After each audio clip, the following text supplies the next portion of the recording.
জয় মা কামাখ্যা, জয় মা তারা। আবারও চলে আসি মাসিক রাশিফল নিয়ে। সেপ্টেম্বর মাসের মাসিক রাশিফল বৃষ রাশির জাতক জাতিকাদের বিস্তারিত আলোচনা করব। যে সেপ্টেম্বর মাস বৃষ রাশির জাতক জাতিকাদের কি অপেক্ষা করছে। আর্থিক, দাম্পত্য, পারিবারিক সুখ শান্তি এবং লাভ রিলেশান, বেকারদের কোনো শুভ সময় আসবে কিনা, সবটাই কিন্তু আলোচনা থাকবে এই মাসিক রাশিফলে। আর এই মাসিক রাশিফলগুলো করার উদ্দেশ্য একটাই, আপনাদের অ্যালার্ট করা, আপনাদের জানানো যে আপনাদের এই হতে পারে। তারপরে দায়িত্ব কিন্তু আপনাদের।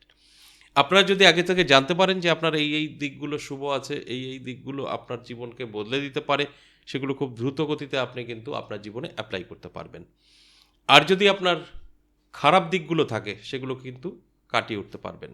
দেখা গেল আপনার কোনো নেগেটিভিটি থাকার কারণে হয়তো আপনার আর্থিক ক্ষতি হতে পারে, স্বাস্থ্যের হানি হতে পারে। আপনি যখন জানতে পারবেন, সেগুলোকে কাটিয়ে উঠতে পারবেন। এই আলোচনাগুলো করার উদ্দেশ্য একটাই, আপনাদেরকে জানানো এবং অ্যালার্ট করা। আমি সবসময় একটা কথা বলি, আমি আলোচনা যেগুলো করব আপনারা শুনবেন আর আপনাদের জীবনের সাথে সব মিলে যাবে, একদম না। আমি যে আলোচনাগুলো করব সেটা মাসিক হতে পারে, দৈনিক হতে পারে। সেই কথাগুলো শুনে যদি আপনারা আপনাদের জীবনে অ্যাপ্লাই করেন, তাহলে সেগুলো কিন্তু আপনাদের সাথে মিলবে। এই কথাটা আমি সব আলোচনায় যখন আমি করি, এই কথাগুলো বলি যে আমার কথা শুনে আপনাদের জীবন বদলাবে না, আমার কথা শোনার পর যদি আপনাদের জীবনে অ্যাপ্লাই করেন, তাহলে বদলাবে। আমি তো জাস্ট আপনাদের ধারণা দেওয়ার চেষ্টা করি যে এই আপনার জীবনে ঘটতে পারে। তারপরের দায়িত্ব তো আপনাকেই কিন্তু সবটা করতে হবে। অটোমেটিক বলে কিছু হয় না। তাই আজকের আলোচনা আমি বলবো গুরুত্বপূর্ণভাবে দেখবেন এবং আপনার জীবনে অ্যাপ্লাই করবেন। তারপরে দেখবেন অনেক কিছু জানতে পারবেন, অনেক কিছু বুঝতে পারবেন। দেখুন, এই মাসিক রাশিফলগুলো নির্ভর করে গ্রহের গোচরের উপরে। গ্রহের গোচর কি বলছে সেটাও আপনাদের সঙ্গে আলোচনা করব এবং আপনাদের বিস্তারিত বোঝানোর চেষ্টা করব। এই গ্রহের গোচর বলে দেবে আপনার কতটা ভালো সময়, কতটা খারাপ সময়, আর তারপরে সেইভাবে আপনাকে চলতে হবে, সেই দিকগুলো নির্ণয় করতে হবে। তারপরে দেখবেন খুব সহজেই আপনার স্বপ্ন পূরণ আপনি করতে পারবেন। আপনার যেটা চাহিদা সেটা আপনি পেতে পারেন। সব কিছু নির্ভর করবে আপনার উপর। কিন্তু আপনি আগে পিছিয়ে কি চেষ্টা করেননি? করেছেন, সাকসেস পাননি। কারণ আপনার শুভ সময় বা পজিটিভ সময় আসেনি। গ্রহ নক্ষত্র সঠিক আপনার নেই, কোনো না কোনোভাবে পীড়িত, যে কারণে আপনার পরিশ্রম অনুযায়ী সেই ফলগুলো পাননি। কিন্তু যখন আপনার ভালো থাকবে, আমি বলবো যে এই টাইম আপনার জন্য ভালো, সেই টাইমে কিন্তু আপনার পরিশ্রম করলে সাকসেস পাবেন। বাস এতটুকু। তাহলে আসুন এই সেপ্টেম্বর মাসে গ্রহের অবস্থান কি আছে সেটা নিয়ে একটু আলোচনা করি, তাহলে আপনাদের বুঝতে সুবিধা হবে। শুরুতেই কিন্তু দেখব দেবগুরু বৃহস্পতি বৃষ রাশিতে অবস্থান করছে। এই বৃষ রাশিতে দেবগুরু বৃহস্পতির শুভ ফল অবশ্যই প্রদান করে। তাই এই জায়গাটা কিন্তু আপনাদের অবশ্যই পজিটিভ থাকবে। এবং মঙ্গল থাকবে মিথুন রাশিতে, আর চন্দ্র ও বুধ একত্রে কর্কট রাশিতে কিন্তু থাকছে। আর রবি তার নিজের ঘরে সিংহ রাশিতেই কিন্তু থাকবে। এই যে রবি তার নিজের ঘরে, এটা কিন্তু অত্যন্ত শুভ ফল।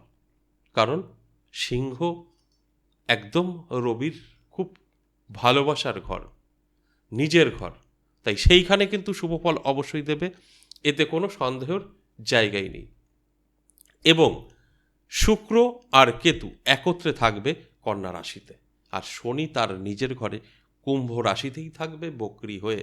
আর রাহু সে কিন্তু মীন রাশিতে থাকবে। এই গ্রহের অবস্থান এই বৃষ রাশির জাতক জাতিকাদের জীবনে কতটা সফলতা আনবে, এবার আমি বিস্তারিত আলোচনা করব এবং বোঝানোর চেষ্টা করব। প্রথমত আমি বলবো, আর্থিক দিক থেকে কিন্তু যথেষ্ট পজিটিভ থাকবে। আর্থিক দিক থেকে আপনার কোনো রকম সমস্যা আসার সম্ভাবনা নেই এই সেপ্টেম্বর মাস। কিন্তু সেই আর্থিক উন্নতিটা আপনি চোখে দেখতে পারবেন কিনা, এটা একটা সন্দেহের ব্যাপার আছে। অর্থাৎ আপনার যেভাবে ইনকাম হবে, আর্থিক উন্নতি হবে, ততটাই কিন্তু ব্যয়ের রাস্তা তৈরি থাকবে। আপনার কিন্তু ব্যয়ের রাস্তা তৈরি থাকার কারণে এই কিছু টাকা আপনি যে সেভিংস করবেন সেটা পারবেন না। তাই এই জায়গাটা আপনাদের অনেকটা সচেতন থাকতে হবে এবং অ্যালার্ট থাকতে হবে। আপনারা পয়সা যদি যেরকম খুশি খরচ করে ফেলেন, সেখানে কিন্তু সেভিংস একদমই জিরো, সেভিংস হওয়ার সম্ভাবনা নেই। তাই আমি আপনাদেরকে জানানোর চেষ্টা করলাম, ইনকাম ভালো থাকবে, সেরকম খরচ বাড়বে। খরচটা যদি আটকাতে পারেন তাহলে কিন্তু সেভিংস করতে পারবেন। এই জানানোর উদ্দেশ্য একটাই, আপনারা যেন ঠিকঠাক মেনে চলতে পারেন। আর যদি মনে হয় যে না, যা আছে আছে, হবে হবে, তাহলে কিন্তু অবশ্যই আপনার ইনকাম তো থাকবে, ব্যয়টাও কিন্তু অত্যাধিক বাড়বে। তাই এগুলো অবশ্যই একটু মানিয়ে নেবেন, অনেক ভালো থাকবেন। এরপর আসুন স্বাস্থ্য। স্বাস্থ্য যদি বলি, স্বাস্থ্য কিন্তু মধ্যম থাকবে, খুব ভালো বৃষরাশির বলা যাবে না। স্বাস্থ্য নিয়ে কিছুটা টেনশান, কিছুটা দুশ্চিন্তা আপনার কিন্তু থাকতে পারে। তাই শরীরের যত্ন কিন্তু নিতেই হবে। যদি মনে হয় যে না, যেরকম আছি থাকি, তাহলে কিন্তু মাসের মাঝামাঝি অবস্থায় আপনার কিন্তু শারীরিক প্রবলেম আসতে পারে। তাই শরীরের যত্ন নেওয়াটা অবশ্যই প্রয়োজন। আর যদি আপনি একটু শরীরের যত্ন নিতে পারেন, রিচ খাবার থেকে দূরে থাকতে পারেন, দেখবেন আমি যে কথাগুলো বলছি এগুলোকে কাটিয়ে উঠতে পারবেন। এই জানানোর উদ্দেশ্য তো একটাই, আপনারা সেগুলোকে চালহাট করে দিতে পারবেন, একদম আপনার জীবন থেকে নেগেটিভিটি দূর করে দিতে পারবেন। যদি আপনি জানতে পারেন যে আপনার এই ঘটবে, সেটা কিন্তু সম্ভব আপনার জীবন থেকে দূর করা। আর যদি আপনি জেনে শুনে একটু দেখি টেস্ট করতে যান, তাহলে যে কথাগুলো বলছি সেগুলোই ঘটবে। তাই অ্যালার্ট থাকুন, শরীরের যত্ন নিন।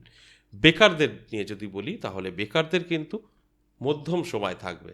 অর্থাৎ আপনারা চাকরির পিছনে ছুটলে বেকার আপনার থেকেই যাবে, বেকারত্ব। আপনি যদি নিজে কিছু করতে চান, সেখানে একটা ভালো রেজাল্ট পাবেন এই সেপ্টেম্বর মাস। তাই আমি বলবো, বসে না থেকে, চাকরির পিছনে না ছুটে নিজে কিছু করুন, ব্যবসা ছোট বা বড় শুরু করুন, ভালো থাকতে পারবেন। এই মাসটা আপনাদের নতুন বিজনেস করার জন্য কিন্তু ভীষণ শুভ, একদম দারুণ মাস। অর্থাৎ এই মাসে যে কোনো কিছু শুরু করে দিন। যারা বেকার বসে আছেন, বহু চেষ্টা করছেন, কিছুই হয় না, তাদের জন্যই এই আলোচনা। যে চেষ্টা করুন এবং নিজে কিছু করার। চাকরির জন্য বসে থেকে সময় নষ্ট আর করে আপনার কিন্তু কোনো লাভ হবে না। এই মাসে তো একদমই না, সময় নষ্ট হবে। তাই নিজে কিছু করলে সাকসেস পেতে পারেন। যারা শিক্ষার্থী আছেন তাদের ক্ষেত্রে বলবো, এই মাসে একটু চাপের বিষয় হয়ে যাবে, ঠিকঠাক মন বসাতে পারবেন না। পড়াশোনা ঠিকঠাক করতে চাইলেও হবে না, কোনো না কোনো দিকে কিন্তু মন চলে যাবে। এবং অবিবাহিত যারা আছেন, বয়স হয়ে গেছে, অনেক চেষ্টা করেছেন, দেখাশোনা চালিয়ে গেছেন, কিন্তু ঠিকঠাক অ্যাডজাস্ট হয়নি, মনের মতো পাত্র বা পাত্রীর সন্ধান পাননি, তাদের উদ্দেশ্যে বলবো, এই মাস কিন্তু আপনাদের জন্য ভালো, শুভ। আপনারা যদি নতুন করে আবার একটু চেষ্টা করেন, মনের মতো পাত্র পাত্রীর সন্ধান এই মাসে পেয়ে যেতে পারেন। সেই দিক থেকে কিন্তু অবশ্যই পজিটিভ। এবার আসুন দাম্পত্য পারিবারিক সুখ শান্তি কতটা থাকবে। দেখুন, দাম্পত্য পারিবারিক সুখ শান্তি কিন্তু যথেষ্ট পরিমাণে থাকছে। আপনার যদি বৃষরাশি হয়, তাহলে কিন্তু কোনো কথা হবে না, সুখ শান্তি আপনার থাকছে। বিশেষ করে স্বামী স্ত্রীর মধ্যে কিন্তু ভালো সম্পর্ক লক্ষ্য করা যাবে, চোখে পড়ার মতো সম্পর্ক থাকবে। তবে মা বাবা, ভাই বোন, এদের সাথে সম্পর্ক খারাপ হতে পারে। অর্থাৎ সাংসারিক অশান্তি কম বেশি আপনি উপলব্ধি করবেন যে হচ্ছে, সেটা কিন্তু স্বামী স্ত্রীর মধ্যে নয়, স্বামী স্ত্রীর মধ্যে ভালো সম্পর্ক থাকবে, সেটা আদার্স হতে পারে। তাই এখানে সম্পূর্ণ বলা যাবে না, কিন্তু স্বামী স্ত্রীর মধ্যে ভালো সম্পর্ক সেটা কিন্তু বলা যাবে। এবার আসুন লাভ রিলেশন। লাভ রিলেশনে যারা আছেন তাদের ক্ষেত্রে কিন্তু এই মাসটা শুভ। আপনারা যে কোনো সিদ্ধান্ত নিতে পারেন, দুটো বাড়িতে জানাতে পারেন, আপনারা বিবাহ পর্যন্ত নিতে পারেন। খুব ভালো একটা ডিসিশন নেওয়ার কিন্তু মাস এটা। আপনারা চাইলে এই মাসে বিবাহ করেও ফেলতে পারেন। দারুণ সময় লাভ রিলেশনে যারা আছেন তাদের জন্য এই সেপ্টেম্বর মাস। তাই এই মাসটা আপনাদের জন্য যথেষ্ট শুভ। আপনারা যে কোনো সিদ্ধান্ত নিতে পারেন, সেটা কিন্তু সঠিক সিদ্ধান্ত নেওয়া হবে। এই যে আলোচনাগুলো করলাম, টোটালটাই কিন্তু একদম অ্যাভারেজ এবং সর্বজনীন, কারণ ব্যক্তিগত জন্মছক বা হস্তরেখা বিচার বিশ্লেষণ করে আলোচনা করা হয়নি। তাই এখানে দাঁড়িয়ে আপনারা সঠিক সিদ্ধান্ত নেবেন কি নেবেন না, এটা একটু ভাবার বিষয় আছে।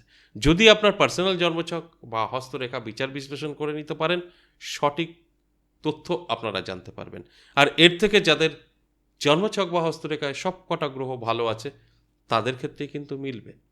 আর যদি দেখা যায় যে গ্রহ আপনার ভালো নেই, আপনার মধ্যে কোনো চাহিদা নেই, শুধু বসে প্রোগ্রাম দেখবেন আর আপনার সাথে মিলিয়ে নেওয়ার চেষ্টা করবেন, তাদের সাথে কিন্তু মিলবে না। আচ্ছা, এ পর্যন্তই, আবারও আসবো নেক্সট ভিডিও নিয়ে। ততক্ষণ ভালো থাকুন, নমস্কার।